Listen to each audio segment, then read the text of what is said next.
The first day at a new school always feels like stepping into a battlefield where you don't know the rules. For Aisha, it wasn't just a new building, it was a whole new world. She had moved across the country after her father got a job transfer, leaving behind her friends, her martial arts dojo, and the only neighborhood she'd ever known. The taxi pulled up in front of the tall iron gates of Rosefield High School. She took a deep breath, smoothed her hijab, and stepped out into the cool morning air. Her heart thudded, but her face stayed calm. Years of martial arts training had taught her how to control her emotions even when she was scared. The schoolyard was buzzing. Laughter, shouts, sneakers squeaking on the pavement. Groups of friends huddled together, gossiping. Aisha walked in quietly, holding her bag close. Almost instantly, she could feel eyes on her, curious, measuring, some openly unfriendly. It wasn't her first time being the new girl, but something about this place told her she'd have to be careful. Inside the classroom, her new homeroom teacher introduced her. "Class, this is Aisha Khan. Let's make her feel welcome." A few polite nods, a couple of half smiles. But in the back row, 3 girls exchanged smirks. Sana, the tall one with perfectly straight hair and an expensive watch, whispered something to her friends, and they all snickered. Aisha noticed, but ignored it. By lunchtime, she had already realized the school had a hierarchy, and Sana was at the top. She walked around like she owned the place, her 2 shadows, Hira and Zara, always flanking her. Aisha chose a quiet spot under a large tree at the edge of the courtyard, unpacking her sandwich. But peace didn't last long. The sound of 3 pairs of footsteps approached. "Well, look who's hiding," Sana's voice dripped with sarcasm. "New girl thinks she's too good to sit with the rest of us?" Her friends giggled. "I'm fine here," Aisha replied softly, without looking up. The lack of reaction seemed to irritate Sana.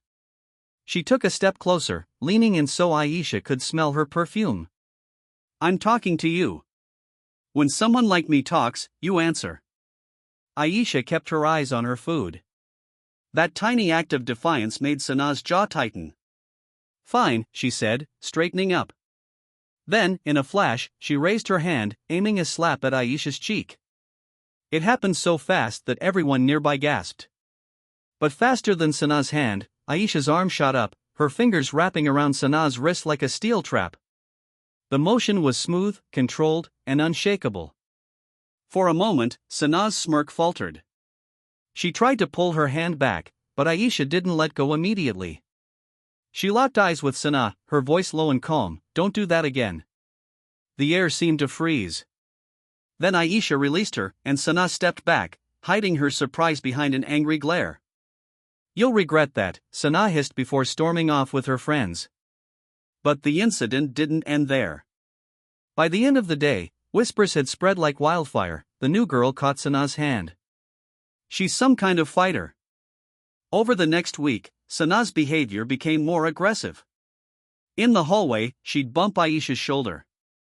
In the cafeteria, Hira accidentally spilled juice near her. In class, Zara whispered insults loud enough for Aisha to hear. Aisha held herself back each time. She remembered her father's advice before they left their old home: "Aisha, real warriors don't fight every battle, they choose the ones worth fighting." But the tension built, and the bullies wanted a public win. One Friday afternoon, just before the last bell, Sana and her friends waited by the gym exit. Most students were still in class, but a small group was nearby, curious. "Well, if it isn't Miss Karate," Sana taunted as Aisha approached. "It's called martial arts," Aisha replied evenly. Sana stepped forward until she was inches away. "Why don't you show us? Or are you scared?" She shoved Aisha's shoulder. "I'm not scared," Aisha said quietly. "But hurting you won't prove anything." That only made Sana angrier. She swung a fist toward Aisha's face.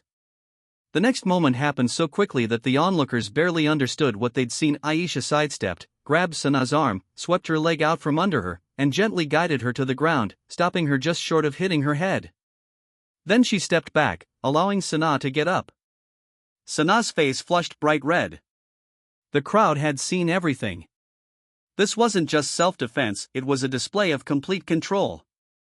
Aisha hadn't even hurt her. That, somehow, made it worse for Sanaa.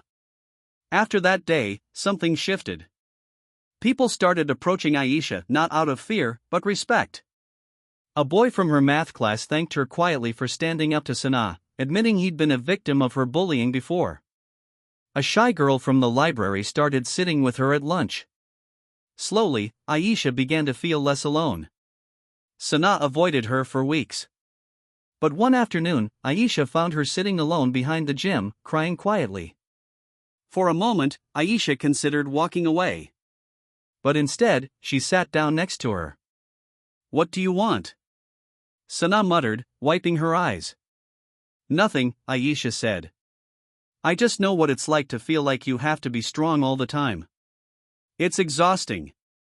Sanaa didn't respond, but she didn't tell her to leave either.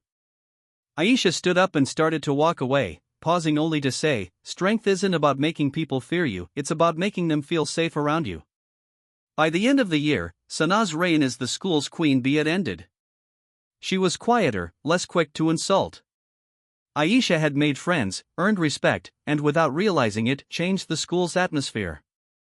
Her lesson stayed with everyone who had seen her in action: real strength is calm, controlled, and never used to harm without reason.